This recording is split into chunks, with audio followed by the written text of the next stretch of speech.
নমস্কার আঙ্কেল, কেমন আছেন? মোটামুটি ভালো আছি। আপনি কোথা থেকে এসেছেন? আমি ধাদিকা পার্শ্ববর্তী গ্রাম থেকে এসেছি।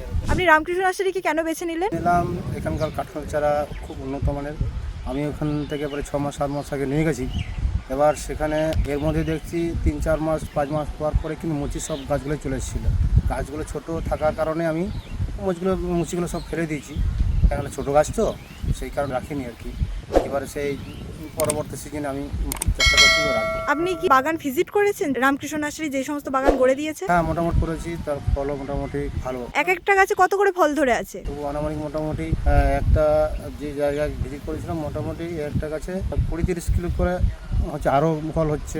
মানে রামকৃষ্ণ নার্সারি যেগুলো ভিডিওতে দেখায় আর আপনি তো নিজে যেয়ে দেখে এসেছেন, এই দুটোর মধ্যে কতটা তফাৎ? তফাৎ বলতে যেটা মানে ভিডিওতে দেখানো হয় বা দেখি আমরা, তার সাথে ভিজিট করে দেখেছি, মানে একই, কোনো ডিফারেন্স নাই, কোনো পার্থক্য নাই আর কি।